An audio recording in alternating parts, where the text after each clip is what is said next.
देखो सबसे पहले क्या कहानी होती है, सबसे पहले ये कहानी होती है कि 8 मार्च को जो है अपना मेंस का शेड्यूल था, सीपीओ मेंस का। उससे 2 या 3 दिन पहले एक पीडीएफ आती है जिसमें कि 144 कैंडिडेट्स को इस बेसिस पे आउट कर दिया जाता है मेंस देने से कि उन जब स्क्रूटनी की बीएसएफ ने तो उन्होंने पाया कि ये बच्चे जो हैं ये वन हाइट क्राइटेरिया के अकॉर्डिंग पास नहीं हुए। जो सीपीओ 2024 के नोटिफिकेशन में हाइट क्राइटेरिया दे रखा है या फिर रिलैक्सेशन क्राइटेरिया दे रखा है हाइट का, उसके अकॉर्डिंग ये लोग पास नहीं हुए हैं। गलती से पता नहीं कैसे ये लोग पास हो गए, फिजिकल क्लियर लिस्ट में इनका नाम आ चुका है। वो किस लिए आया वो मैं बताऊँगा, ठीक है। तो इनका नाम आ चुका है इसलिए इनको आउट कर दिया गया। इनको आउट करने के बाद क्या होता है कि सबसे पहले दिल्ली हाई कोर्ट में कुछ बच्चे जाते हैं और दिल्ली हाई कोर्ट में कुछ बच्चे वो डाल देते हैं, क्या कहते हैं, केस डाल देते हैं। केस कौन डालता है?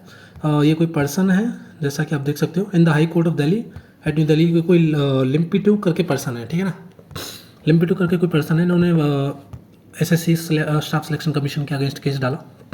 इस केस की अगर पूरी समरी बताऊँ ना तो देखो इस केस की समरी ये है कि इन्होंने जो है, जैसा कि आप देख सकते हो, ये किरण रिजिजू जो कि सेंट्रल गवर्नमेंट में मिनिस्टर 2018 में भी थे और 2000 अभी भी हैं, ठीक है ना। तो उन्होंने 2018 में एक ट्वीट करा। ट्वीट क्या किया कि जो एग्जिस्टिंग हाइट क्राइटेरिया है वो 165 सेंटीमीटर है नॉर्थ ईस्ट कैंडिडेट्स के लिए, और 162.5 उनके लिए है जो कि एसटी से बिलोंग करते हैं, मीन्स एसटी कैटेगरी से बिलोंग करते हैं, ठीक है। इसमें साफ साफ लिखा हुआ भी है एसटी कैटेगरी, ठीक है, एसटी। ओके, इसके बाद क्या होता है कि ये बोलते हैं कि जो सीएपीएफ है या फिर एमएचए है वो अपनी हाइट क्राइटेरिया मतलब दोबारा से रिवाइज कर रहा है और उन्होंने 157 सेंटीमीटर कर दी है, ऐसा इन्होंने लिखा, बोला, जैसे कि इस लेटर में दिख रहा है। पर अगर रियलिटी बोले तो सीएपीएफ ने ये चीज़ कभी सब इंस्पेक्टर के लिए की ही नहीं। सीएपीएफ ने सब इंस्पेक्टर के जो एग्ज़ाम होता है, उसकी जो रिक्रूटमेंट होती है, उसके किसी भी नोटिफिकेशन में ये नहीं डाला कि हम जो है 157 सेंटीमीटर कर रहे हैं, किससे, 162.5 या फिर 165 से, ठीक है। तो उन्होंने केस किस बात पर किया, अगर हम देखें कि इन्होंने केस किस बात पर किया तो केस की समरी ये पूरी पीडीएफ यही बोलती है कि अगर सीएपीएफ को कभी सब इंस्पेक्टर के लिए 157 तक का हाइट रिलैक्सेशन नहीं देना था तो वो PDF ministry of home affairs ने या फिर जो notification ministry of home affairs ने जो रिलीज़ किया था वो क्यों रिलीज़ किया था, वो कभी भी जो है रिवाइज्ड गाइडलाइंस वाला जो नया था कि हम इस 157 सेंटीमीटर वाले रिलैक्सेशन को कभी भी इम्प्लीमेंट नहीं करेंगे, तो वो डाला क्यों नहीं। अगर आप इस केस की मेन लाइन देखो 15 जो पॉइंट है इसमें भी यही लिखा हुआ है कि अगर 19 नवंबर 2018 को सीएपीएफ ने वो जो डाला था, क्या डाला था, वही नोटिस कि हम 157 सेंटीमीटर तक रिलैक्सेशन देंगे, तो वापस रिवाइज्ड गाइडलाइंस में ये क्यों नहीं बोला सीएपीएफ ने कि हम जो है उस चीज़ को नहीं इम्प्लीमेंट कर रहे हैं। एक तरीके से सही सीधी सादा भाषा में बोला जाए तो सेंट्रल गवर्नमेंट ने नॉर्थ ईस्ट कैंडिडेट्स को लॉलीपॉप दिया था क्योंकि उस टाइम शायद इलेक्शंस होंगे, है ना। तो अब कोर्ट क्या कह रहा है, कोर्ट ये कह रहा है कि अगर पेटिशनर के अकॉर्डिंग ये बात सही है कि आपने जो है रिवाइज्ड नोटिफिकेशन नहीं डाला कभी भी सीएपीएफ ने, तो आपको जो है ये बच्चे कंसिडर करने होंगे 157 सेंटीमीटर के अकॉर्डिंग ही, आपने क्यों नहीं डाला। अब ये चीज़ कभी एसएससी सीपीओ 2022 2020 2020 क्या कहते हैं 2023 में कभी आगे नहीं आई, पर अब आगे आई है क्योंकि कुछ बच्चे हैं जिनको ये नोटिफिकेशन पता नहीं क्यों अचानक से याद आ गया। इसलिए अब जो इस केस की जो नेक्स्ट हियरिंग होगी वो 29 अप्रैल को होगी, ठीक है। 29 अप्रैल को ये पता चलेगा कि इन केस का क्या होगा, क्या बच्चों को 157 सेंटीमीटर के अकॉर्डिंग अलाउड किया जाएगा या नहीं किया जाएगा, वो केस के ऊपर है। अब जो ये री हाइट मेजरमेंट हुई है ये किस लिए हुई है, ये इस केस से रिलेटेड नहीं है। ये जो री हाइट मेजरमेंट हुई है ये इस केस से रिलेटेड बिल्कुल भी नहीं है। अगर हम बात करें इस केस वाले बच्चों की तो इन केस वाले बच्चों के सपोर्ट में बहुत से लोग आए, जैसे कि ये पोउनामी नागा कोई है, मतलब ऑर्गेनाइजेशन है, इन्होंने भी एसएससी को लेटर लिखा है और ये सब चीज़ें देख कर आए थे एसएससी के अंदर कि 157 सेंटीमीटर ये इसके अकॉर्डिंग ये फेवर में उसके लिखा भी है 157 सेंटीमीटर। अब एक बहुत बड़ी ऑर्गेनाइजेशन है कुकी स्टूडेंट ऑर्गेनाइजेशन, जिसका कि कहना नहीं चाहिए पर मणिपुर वायलेंस में बहुत अच्छे तरीके से हाथ, मतलब बहुत चर्चा में थी ये मणिपुर वायलेंस में, इन्होंने भी जो है सपोर्ट किया है। अपने जो कुकी स्टूडेंट्स हैं इनके कुछ 80 अराउंड, वो भी इससे आउट हो गए क्योंकि वो सब जो लाइक करते हैं ना वो 157 से 162.5 के बीच लाइक कर रहे हैं, ठीक है ना, 162.5। तो वो लोग चाहते हैं कि 157 के अकॉर्डिंग नापा जाए। गलती इसमें CAPF की है कि उन्होंने कभी रिवाइज्ड गाइडलाइंस नहीं निकाली कि हम वो जो 157 वाला हम जो रिलैक्सेशन दे रहे हैं वो हम इम्प्लीमेंट नहीं कर पाएंगे या फिर हम जो है इम्प्लीमेंट नहीं कर रहे हैं। तो अब इसमें गलती कैसे मानी जाए? पर CPO का जो नोटिफिकेशन कहता है ना, CPO का जो नोटिफिकेशन यही कहता है कि भाई आपको अगर हाइट में रिलैक्सेशन चाहिए तो आपको 165 सेंटीमीटर तक देंगे अगर आप नॉर्थ ईस्ट कैंडिडेट्स हैं, और 162.5 तक देंगे हम अगर आप ST कैटेगरी से बिलोंग करते हैं। ठीक है ना। अब बहुत से जो नॉर्थ ईस्ट के कैंडिडेट्स होते हैं वो मोस्टली ST कैटेगरी में आते हैं, मोस्टली कुकीज़ जो है लगभग सभी ST कैटेगरीज में आते हैं। ठीक है ना। अब रही तो बात ये, तो हाइट री हाइट मेजरमेंट का क्या इशू है? री हाइट मेजरमेंट का अभी जो ये केस है ना, इससे कोई मतलब वो नहीं है रिलेशन। CAPF ने क्या सोचा? CAPF ने सोचा हम इन 144 कैंडिडेट्स का दोबारा से जो है री हाइट मेजरमेंट करवा लेते हैं, और इन्होंने री हाइट मेजरमेंट करवा लिया। ठीक है। जिसमें से अगर हम असम वाले सेंटर की बात करें, असम वाले जो सेंटर था CRPF का GC, उसमें कुछ 70 से 80 कैंडिडेट्स बुलाए गए थे। इन 70 से 80 कैंडिडेट्स में 33 अराउंड कुछ बच्चों ने PST मतलब जो हाइट है वो पास कर लिया है। अब क्वेश्चन ये भी रेज होता है कि क्या इनका मेंस एग्ज़ाम स्टार्टिंग मतलब दोबारा से होगा? दोबारा से मतलब इनका मेंस एग्ज़ाम जो होगा या नहीं होगा?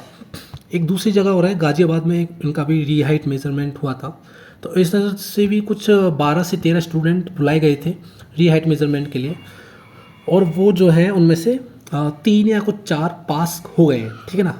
अब आप सोचोगे कि ये पास कैसे हो गए? देखो CAPF ने क्या किया था, जैसे कि मैं अपने सेंटर की कहानी बताऊं तो मेरे सेंटर पे ये हुआ था कि CAPF ने बोला था कि जिन भी बच्चों के पास अपनी हाइट रिलैक्सेशन के लिए जो ऑफिशियल डॉक्यूमेंट लगता है, जो एनेक्सर लगता है, वो अगर नहीं है तो हम अभी तो आपको पास कर देते हैं, पर अगर आप लास्ट डेट तक वो एनेक्सर अगर आप हमें ला के दे देंगे तो हम आपको फिज़िकल पास्ट लिस्ट की लिस्ट में शामिल कर लेंगे। अगर आपने वो एनेक्सर हमें लास्ट डेट ऑफ फिज़िकल तक तक नहीं दिया तो फिर हम आपको जो है फिज़िकल पास लिस्ट में शामिल नहीं कर पाएंगे। तो यही गलती हुई थी BSF से कि उन्होंने जो है लास्ट डेट तक जो ऑप्शन दिया था बच्चों को, वो भूल गए होंगे शायद इस चीज़ के बारे में। अब बच्चे पास कैसे हो रहे हैं? बच्चे पास इसलिए हो रहे हैं क्योंकि अभी जो री हाइट मेजरमेंट हो रहा है वो उसी हिसाब से हो रहा है जो CPO नोटिफिकेशन में दी हुई है, 162.5 for ST and 165 for north east candidates. ठीक है। अब बच्चे पास कैसे हो रहे हैं? जो बच्चे उस टाइम एनेक्सर नहीं बनवा पाए वो अब एनेक्सर बनवा के ले आए, और मेरी बहुत से 2-3 लड़कों से बात हुई जो कि पास हुए। उन्होंने बोला कि हम उस टाइम एनेक्सर नहीं बनवा पाए थे, सम हाउ रीजन्स किसी भी तरीके से एनेक्सर नहीं बन पाया था, पर अब हमने एनेक्सर बनवा लिया और हमें अब जो है पास कर दिया गया हाइट में, क्योंकि हमारे पास एनेक्सर था। मीन्स कि जो बच्चे उस टाइम 165 सेंटीमीटर के थे या फिर 166 सेंटीमीटर के थे, उस टाइम उसके पास एनेक्सर नहीं था, इसलिए वो 144 कैंडिडेट्स की लिस्ट में शामिल हुए जो कि आउट वाले बच्चे थे। तो उन्होंने जो है एनेक्सर बनवा लिया, तो वो 162.5 तक चलता है छूट, तो वो अब सभी बच्चे पास हो गए, 33 प्लस कुछ उसमें पास हो गए। अब मेन कारण क्या है कि अब इन बच्चों का होगा मेंस तो इन बच्चों का लेना पड़ेगा। फर्स्ट कंडीशन क्या है कि SSC के पास अपना वेंडर नहीं है। SSC कहती है कि TCS के साथ हमारा पूरा रिश्ता ख़त्म हो चुका है। दूसरी चीज़, एग्ज़ाम कराने में हलवा नहीं होता है। बहुत से लोग बोलेंगे कि एग्ज़ाम करवा सकते हैं क्योंकि CGL में भी तो अचानक से 600 कैंडिडेट्स कुछ को जोड़ा गया 1-2 रात पहले मेंस से पहले, जो कि 18 और 20 को था, तो उनका एग्ज़ाम कैसे हो गया? देखो CGL मेंस का ना पहले से शेड्यूल था कि हाँ 18 और 20 को एग्ज़ाम होगा, 18-21 जो भी है। ठीक है। और उन्होंने जो है कुछ सीट्स बस एक्स्ट्रा बढ़ा दी अपने सेंटर पर कुछ सीट्स एक्स्ट्रा बढ़ा दी, इसलिए उनका एग्ज़ाम हो गया। 600 जो बंदे थे जो अलग से ऐड हुए थे। ठीक है। पर इनका एग्ज़ाम कराना मीन्स मेरे को लगता है कि 1 मंथ प्रोसेस तो है कि हाँ भाई वो अभी नोटिफिकेशन आएगा, उसके बाद वो सभी जो है एग्ज़ाम डेट देंगे, उसके बाद वो एग्ज़ाम देने जाएंगे, फिर इनकी भी आंसर की आएगी, तो अप्रोक्स 1 मंथ इसमें लग जाएगा। तो अभी तो मिड अप्रैल चल रहा है और मेरे को लगता है कि CAPF इनको साथ लेकर चलेगा। देखो यहाँ पर SSC जो है वो क्या कहते हैं उसे डिसाइड नहीं कर सकती क्या करना है। जो डिसाइड करेंगे वो है CAPF वाले लोग। CAPF वाले लोग बताएंगे कि इनका पहले मेंस लेना है या फिर नहीं लेना है। ठीक है। और स्टिल अगर तुम लोग सोच रहे हो कि इनका मेंस हो जाएगा तो केस रफा दफा नहीं होगा। केस वाला मैटर अलग है। केस वाला मैटर 157 सेंटीमीटर वाला है। ठीक है ना। तो 157 सेंटीमीटर वाला जो केस है वो अभी 29 अप्रैल को हियरिंग होगी, और जहाँ तक कि उसमें जो जजमेंट आया था उसकी जो मेन लाइन थी उसमें लिखा हुआ भी है कि अगर ऐसा कोई नोटिफिकेशन CAPF ने नहीं दिया कि हम 157 सेंटीमीटर वाला जो रिलैक्सेशन है उसको इम्प्लीमेंट नहीं कर सकते, जो कि रियलिटी यही है कि CAPF ने कोई नोटिस नहीं दिया कि हम 157 सेंटीमीटर वाला जो रिलैक्सेशन हम दे रहे थे वो अब नहीं देंगे। तो जज ने कहा है कि we direct the petitioner cases would also be considered by relaxing the height requirement to 157 centimetre. इसका मतलब तुम अच्छे से समझ जाओगे क्योंकि तुम CPO मेंस देकर बैठे हुए हो, ठीक है ना। बात होती है कि अब क्या ये वैकेंसी डिले होगी, क्या ये वैकेंसी और आगे जाएगी, मतलब कि कहाँ 16 जून को CISF की ट्रेनिंग स्टार्ट होने वाली थी, पर कुछ कारणों की वजह से अभी वैकेंसी शायद डिले हो सकती है।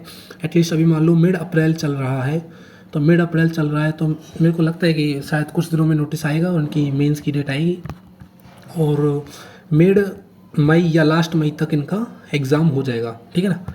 उसके बाद एग्ज़ाम का रिज़ल्ट भी आएगा, तो शायद मेरे को लगता है कि जून में जो है अब मेडिकल्स हो सकते हैं या फिर इससे आगे भी जा सकते हैं, पर मेरे को नहीं लगता कि मई में कोई भी जो है मेडिकल हो पाएगा।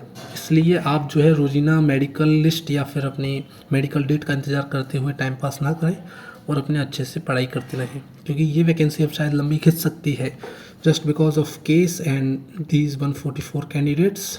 ठीक हो, मैं उन कैंडिडेट्स की जगह होता तो मैं भी केस करता शायद, ठीक है ना। पर बात वही है ना कि CAPF ने कभी भी वो नोटिस नहीं निकाला कि हम 157 सेंटीमीटर वाला रिलैक्सेशन नहीं दे पाएंगे।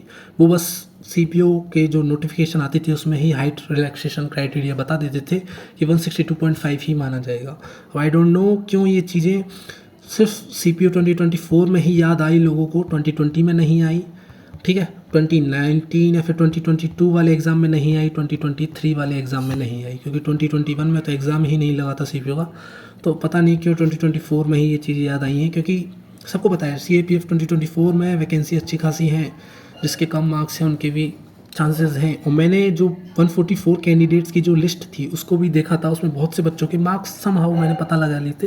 रैंक मित्रा की कट ऑफ वो क्या कहते हैं उसे PDF डाली थी रैंक मित्रा में, तो उसमें से पता लगा लिया था कि इसमें मोस्टली जो बच्चे हैं वो 97 98 आउट ऑफ 200 प्री में स्कोर वाले बच्चे हैं। तो ये चाहते हैं कि इन्हें भी मौका मिले 157 सेंटीमीटर हाइट के अकॉर्डिंग, ठीक है ना।